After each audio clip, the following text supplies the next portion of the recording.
Question 32. State the working principle on which AC generator works. Draw a label diagram and explain its working.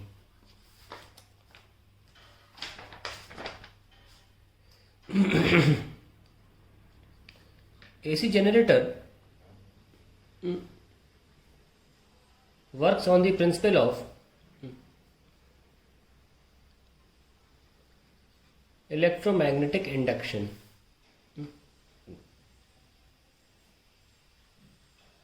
क्योंकि state बोला तो state करेंगे electromagnetic induction.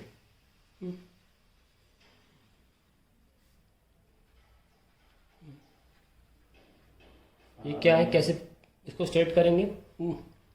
It is a phenomena in which if magnetic flux through a closed coil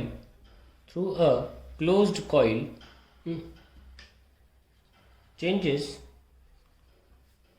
then EMF या current is induced.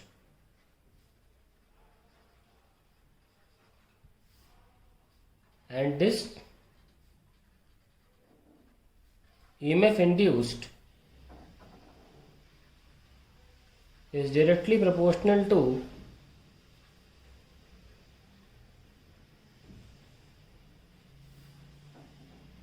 rate of change of flux.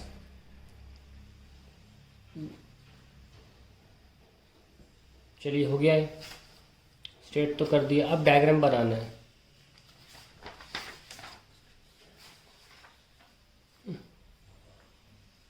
Generator का diagram.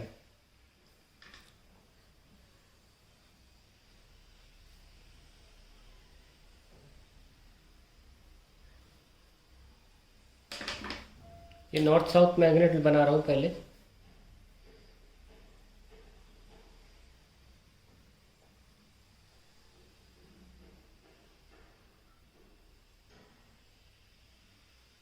ये coil है A B C D, अभी vertical position में है.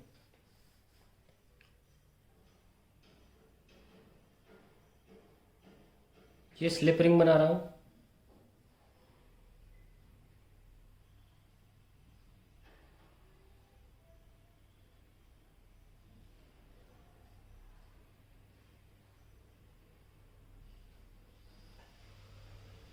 दो slip rings हैं और उसके बाद ये इसको बोलते हैं ब्रश B2, ये ब्रश B1 है.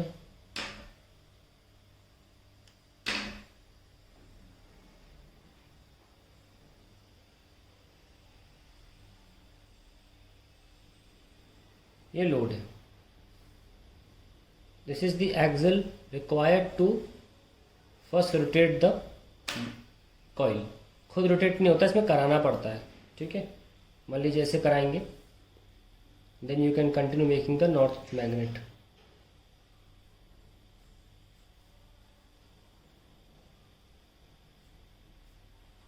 ये साउथ. तो इस तरीके की पोजीशन रहती है. और हम और भी डायग्राम बना सकते हैं, पर मुझे छोटे में एक्सप्लेन करना है, छोटे में, क्योंकि दो पार्ट का क्वेश्चन है. इनिशियली द कॉइल में कुछ ऑब्वियसली वायर होती है, copper turns. Coil is perpendicular to the magnetic flux. ये नॉर्थ से साउथ जा रहा है फ्लक्स. ठीक है, हालांकि अगर आप पहले फ्लैट बनाएं तो भी गलत नहीं होगा, इंड्यूस तब भी हो जाएगा EMF. ठीक है, लेकिन नॉर्मली 99% बुक्स में पहले वर्टिकल पोजीशन में रहता है. Initially the coil is perpendicular to the magnetic flux and then it is rotated. मैं पॉइंट्स में लिखूंगा फंक्शन या वर्किंग को. एक्सप्लेनेट्स वर्किंग लिखा है, rotated. when rotated by first 90 degree, the flux decreases from, अभी देखो फ्लक्स मैक्सिमम है क्योंकि सारी फील्ड लाइंस के एरिया को क्रॉस कर पा रही है. Decreases from maximum to 0. अब ईएमएफ क्या होता है, माइनस का D phi by D T. खुद D phi by D T क्या है, नेगेटिव, क्योंकि डिक्रीज हो रहा है। सो अल्टीमेटली ईएमएफ क्या हो जाएगा, प्लस का D phi by D t, क्योंकि अगर हम इसको एब्सोल्युटली लिख रहे हैं, अगर माइनस साइन इसका निकाल दें तो माइनस माइनस प्लस हो जाएगा, क्योंकि डिक्रीजिंग रेट को नेगेटिव लिखा जाता है। और सब जानते हैं इसको सॉल्व करने पर क्या मिलेगा, N B A omega sine omega T. ये हमको आर्बिट्री या इंस्टेंटेनियस वैल्यू मिल रही है, आर्बिट्री बोल दिया गलती से, इंस्टेंटेनियस वैल्यू मिलती है। और 90 डिग्री एग्जैक्टली घूमने के बाद जब एंगल जो है वो मैग्नेटिक फील्ड और जो आपका मैग्नेटिक फील्ड और कॉइल के उसके बीच में एंगल है, एरिया वेक्टर के बीच में 90 डिग्री हो जाएगा, तो फ्लक्स जीरो हो चुका होगा। फ्लक्स तो निकलेगा नहीं, क्योंकि फ्लक्स का फॉर्मूला होता है बी ए कॉस थीटा, यस और नो। तो आपका फ्लक्स जीरो हो गया, क्योंकि इस पोजीशन में जब ये फ्लैट हो जाएगी, मैं ऐसे दिखाता हूँ आपको, पहले कॉइल ऐसे थी खड़ी, अब ऐसे हो गई है, तो अब कोई फ्लक्स तो घुस नहीं सकता ना, इसमें तो फ्लक्स घुस सकता था, तो फ्लक्स जीरो हो जा रहा है, इसीलिए हम बता रहे हैं। एनीवेज कितने से रोटेट हो चुका है, ये 90 डिग्री है, तो फिर we have got N B A omega as the EMF induce in the first 90 degree rotation. तो जब फ्लक्स कहाँ से कहाँ, from B A to flux zero हो रहा है, बी ए से जीरो हो रहा है, तब हमारी ईएमएफ इंड्यूस प्लस का एन बी ए ओमेगा हो रही है। In second 90 degree rotation,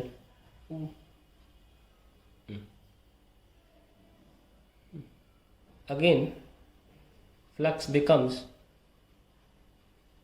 BA equal to its initial value। तो फ्लक्स चेंज तो हुआ ही नहीं, तो फ्लक्स चेंज होगी, पहले भी BA थी स्टार्टिंग में, अब फिर BA हो गई 180 डिग्री रोटेशन के बाद, तो फ्लक्स चेंज नहीं हुआ, फ्लक्स सेम पहुंच गया। तो ऐसे में EMF क्या होगा, इंड्यूस जीरो। और आप ऐसे भी दिखा सकते हो कि ये स्टार्टिंग के रोटेशन को दिखाता है, तो ये अब 180 डिग्री हो चुका है, तो EMF जीरो हो जाएगा। ठीक है, this continuous similarly, this continuous in next 180 degree rotation. बस इतना ही काफ़ी है। तो आपको लग रहा होगा बड़ा है, मैं एक्सप्लेन कर रहा हूँ, ये सबको बताने की जरूरत नहीं है, ये 4 पॉइंट में ख़त्म हो गया।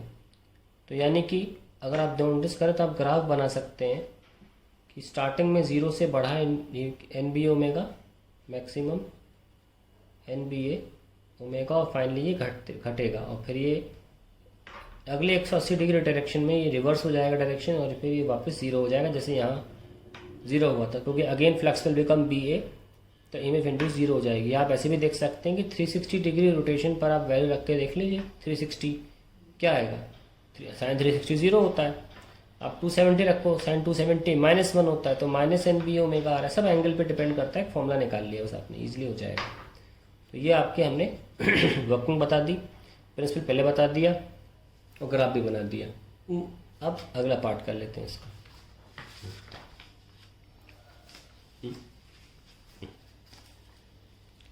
A conducting rod held horizontally along east to west direction is dropped from rest from a certain height near the earth's surface. Why should there be an induced EMF across its end of the rods? देखिए, east to west direction में rod रखी हुई थी, तो अगर मैं इसे मानता हूँ ईस्ट और ये वेस्ट, तो रॉड ऐसे थी ईस्ट टू वेस्ट डायरेक्शन में, और ये नॉर्थ साउथ हो जाएगा। नॉर्थ के हमेशा दाहिने हाथ पर, हम अगर नज़र से देखें, अगर हमारी नज़र से देखा जाए, नॉर्थ के हमेशा राइट साइड पर ईस्ट होता है। तो अब रॉड को हम ब्लू से दिखा देते हैं, ये रॉड है, इसे गिराओ, गिराने पर रॉड के अंदर इलेक्ट्रॉन्स तो होंगे फ्री, क्योंकि रॉड कंडक्टर की बनी है। माइनस का E V cross B. Exact solution कैसे लिखना है वही लिख रहा हूँ मैं, ठीक है, ऐसे एग्जाम में लिखना है, सीधे डायग्राम बनाते ही एफ लगा देंगे हम। वेलोसिटी का नीचे की तरफ ड्रॉप किया गया है, तो माइनस का जे, और मैग्नेटिक फील्ड हमसे बोलेगी कहाँ है,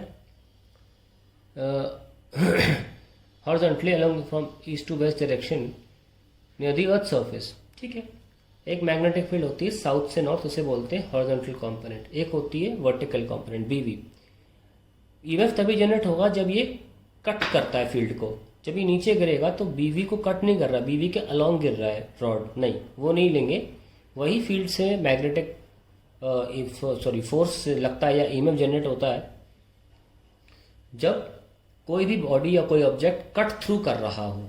अगर आपको ऐसे भी महसूस नहीं हो रहा तो आप सिंपली ले सकते हैं कि अगर आप वर्टिकल कंपोनेंट लोगे तो वेलोसिटी और बी दोनों ही सेम डायरेक्शन में हो जाएंगे पैरेलल, तो फोर्स तो आएगा ही नहीं। इसलिए वर्टिकल कंपोनेंट से कभी जनरेट नहीं होगा ईएमएफ, हमेशा हॉरिजॉन्टल कंपोनेंट से होगा अगर अर्थ की तरफ कोई बॉडी गिर रही है तो। एनीवेज बी कहाँ है, अंदर की तरफ माइनस के, ये आई जे के अपनी मर्जी से ले सकते हो। तो एफ हो जाएगा minus minus minus E minus maintenance V into B और जे क्रॉस के आई होता है, तो अल्टीमेटली माइनस आई आया। माइनस तो पहले से लगा है, तो इलेक्ट्रॉन पर जो फोर्स है वो माइनस आई आ रहा है। तो इलेक्ट्रॉन्स कहाँ जाएंगे, इधर माइनस।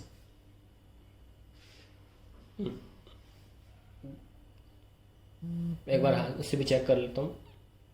हाँ ठीक है, यहाँ पे इलेक्ट्रॉन्स आएंगे माइनस और यहाँ प्लस आ जाएगा। तो आंसर मिल गया हमें, due to motion of electrons. पूछा गया था ना why there will be an induced EMF electrons, there is a potential difference created, potential difference set up across the ends, P N Q ले लो नाम, set up across the ends of rod, the ends of rod. आप clearly देख सकते हैं कि electron यहाँ चले गए हैं, तो मोशन हो रहा है ना, उसकी वजह से माइनस प्लस का छोर बनकर पोटेंशियल डिफरेंस हो गया। There is an potential difference set up across the rod. ये पूछा गया था पोटेंशियल डिफरेंस ही ईएमएफ होता है। एनीवेज इसका आंसर मैं दे दिया, तो यही इसका आंसर, ध्यान रखिए ये एक्सप्रेशन ही इसका आंसर जब सॉल्व किया है मैंने। फिर बोला गया draw plot showing the instantaneous variation of EMF as a function of time from the instant begins to fall. अब थर्ड पार्ट जो है सी, हमें ईएमएफ का टाइम के साथ ग्राफ बनाना है, ईएमएफ वर्सेस टाइम। पहले देखो ईएमएफ कितना होता है। कोई भी रॉड जब मैग्नेटिक फील्ड मूव करती है उसका आंसर बिलीव ही आता है। क्या आता है, बिलीव, BLV। ये ड्राइव नहीं करना है हमको, आपको पहले से आना चाहिए, पूछा भी नहीं है, तो ये फॉर्मूला रटा होना चाहिए। पर हमें टाइम के अकॉर्डिंग निकालना है। मैंने यहाँ इस एक्सप्रेशन में टाइम तो है नहीं, तो ज़बरदस्ती लाओ।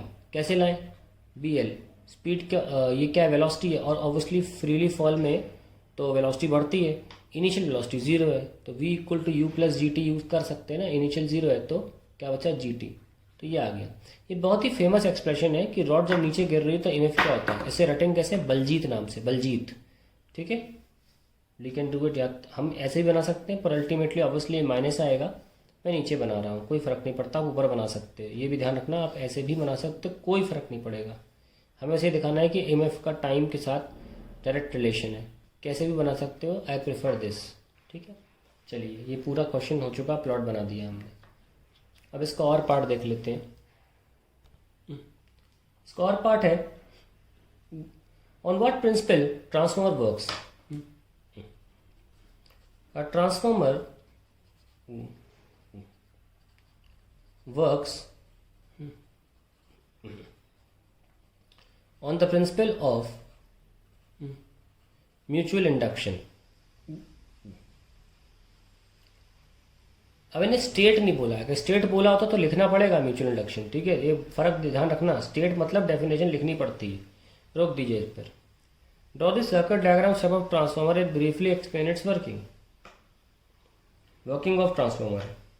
तो स्पेसिफिकली स्टेप की वर्किंग नहीं पूछी है, स्टेप का डायग्राम पूछा, वर्किंग जनरल ट्रांसफॉर्मर की पूछी है। आइए बनाते हैं।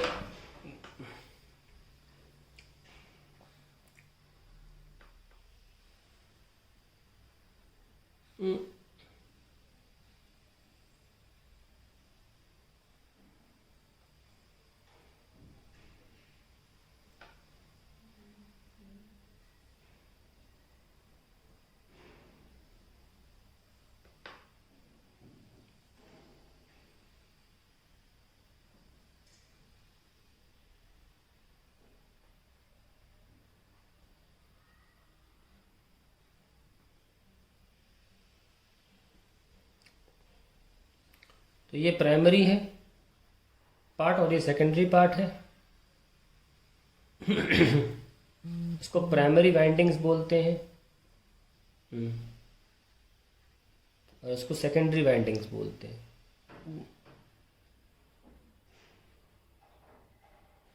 अब ये फ्लक्स जो होता है ना, ये कहीं भी जा सकता था, तो इसलिए हमने फेरोमैग्नेटिक मटेरियल लिया कि फ्लक्स कहीं भी ना जाए, इसी मटेरियल के अंदर रहे और पूरा फ्लक्स जो यहाँ से आया है वो पूरा लिंक हो सके इससे। हम बिना इसके भी आजू बाजू रख सकते, ये प्राइमरी कॉइल सेकेंडरी कॉइल आजू बाजू ऐसे रख सकते थे, ऐसे और ऐसे, पर काफ़ी तगड़ा लॉस होता, सारी नहीं निकल पाती इसमें से, है ना, कुछ चली भी जाती बाहर ऐसे। तो हम सॉफ्ट एक फेरोमैग्नेटिक मटेरियल इसीलिए यूज़ करते हैं ताकि ये लॉस से बच सकें। तो ये हमारा बन गया है ट्रांसफार्मर, सब कुछ मार्क कर दिया हमने इसमें। यहाँ पे हम बात करते हैं number of turns in primary and number of turns in secondary. Done. अब ब्रीफ वर्किंग दिखा देते हैं इसकी।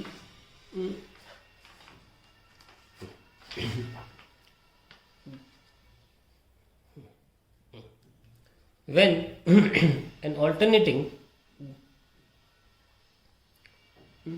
EMF is applied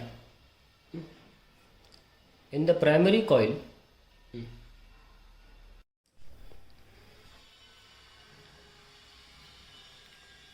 the strength of current in primary coil changes. Primary coil changes. Due to this varying current,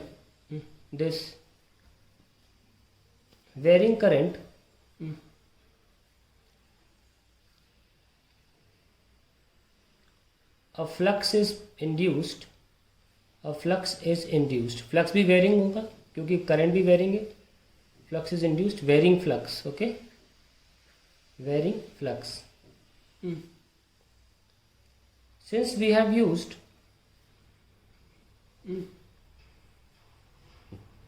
a ferromagnetic material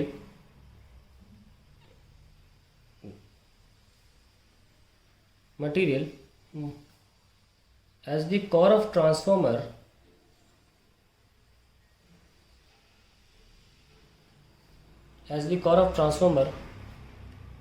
entire varying flux gets linked with the secondary coil.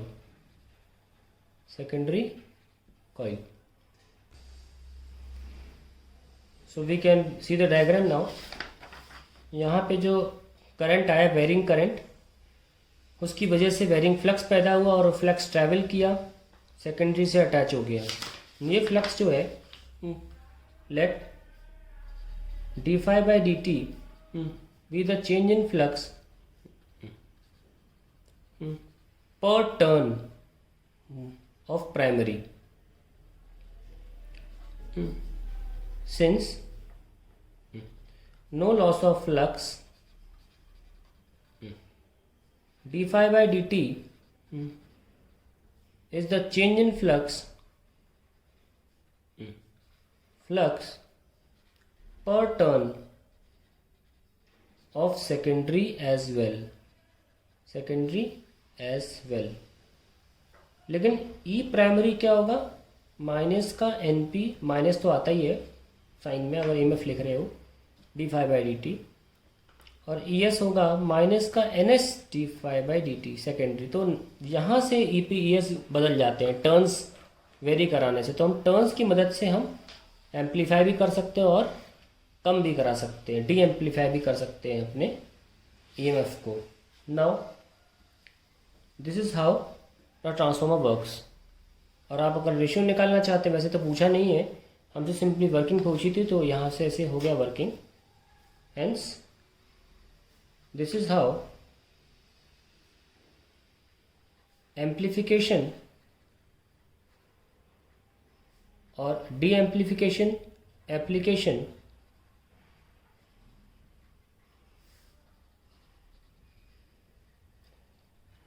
is obtained from transformer. तो हमने यहाँ पे changing voltage भेजा और वहाँ पर induce हो गया कि इसकी वजह से, म्यूचुअल इंडक्शन की वजह से यहाँ पे चीज़ें समाप्त हो जाती हैं। अब अगला पार्ट कुछ है, what are the losses in transformer encounters give the remedies of how to prevent the loss. Losses की बात करें तो 4 प्रकार के मेन लॉस होते हैं। तो कॉपर लॉस होता है, कॉपर लॉस होता है due to heating of windings,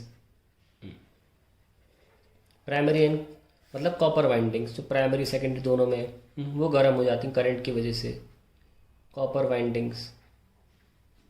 remedy क्या है इसकी? Use thick copper windings to favour rapid heat loss, rapid heat loss, क्योंकि मोटा होगा तो ज़्यादा सरफेस एरिया होगा वायर का, ज़्यादा जल्दी उसका हीट लॉस होगा। दूसरा होता है आयरन लॉस, ये है due to heating of the core of the transformer, मतलब जो लोहा आयरन फेरोमैग्नेटिक मटेरियल है वो, due to heating of core of transformer, जो आपने सॉलिड मेटल ब्लॉक लिया है transformer, due to eddy currents, solid metal block के अंदर एडी करंट्स आ जाते हैं, उनकी वजह से मेटल ब्लॉक गर्म हो जाता है, ठीक है, due to eddy currents. Remedy क्या है इसकी? Instead of taking a single solid metal block, iron block as core, take thin sheets of iron, laminate them, bolt them together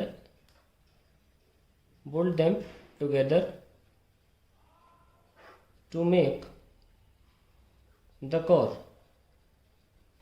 Each sheet must be laminated.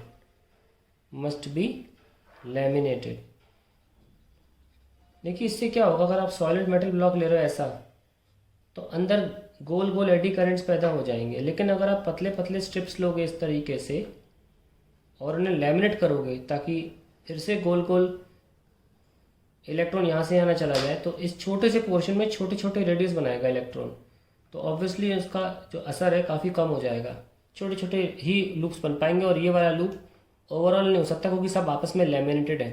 तो एक तो lamination ज़रूरी है, ऊपर से आप उसे सिंगल सॉलिड की जगह थिन शीट्स ऑफ आयरन लें, बोल्ड देम टुगेदर। नाउ तीसरा ये होता है लॉस, तीसरा लॉस है hysteresis loss. Hysteresis loss due to repeated magnetization and demagnetization,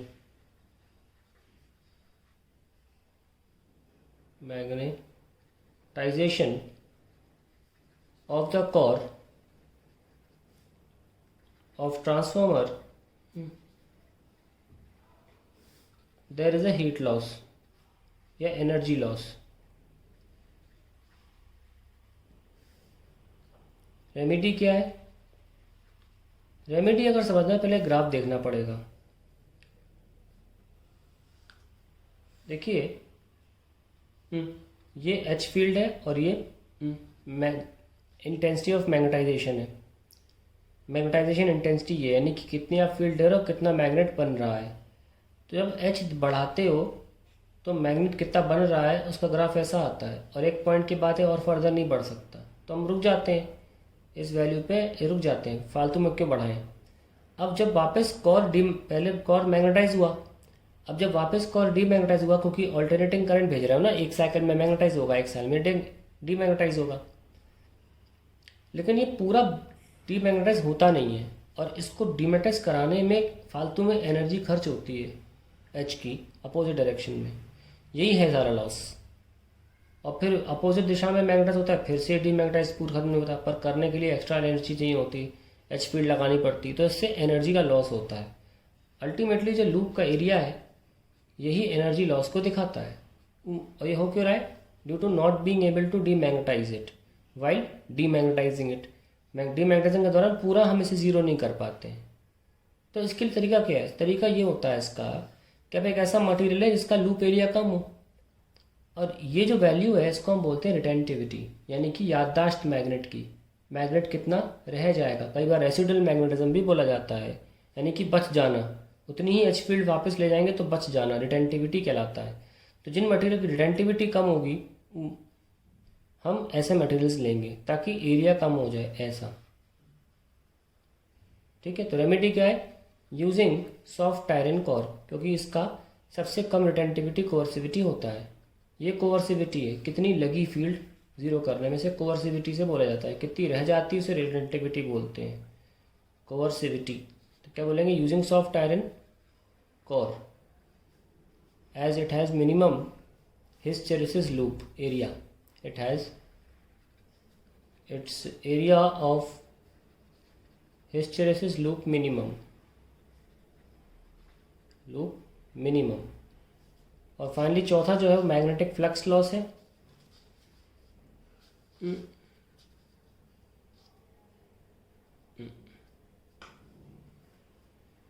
जगह नहीं है, देते हैं magnetic flux loss, magnetic flux loss. अभी मैंने बोला आपसे कि डायग्राम देख सकते हैं कि यहाँ पे जो कॉइल है, हमने फेरोमैग्नेटिक मटेरियल लिया तो इसका जो फ्लक्स है पूरा लिंक हो जाएगा, फिर भी कुछ लॉस तो हो ही जाता है। Flux, total flux of primary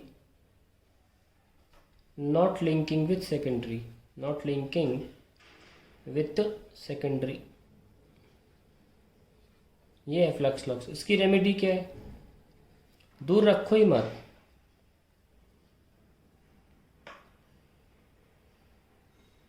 wind secondary over primary, फिर तो कोई लॉस ही नहीं होगा। तो इस तरह से चारों लॉस के बारे में आप जान चुके हैं।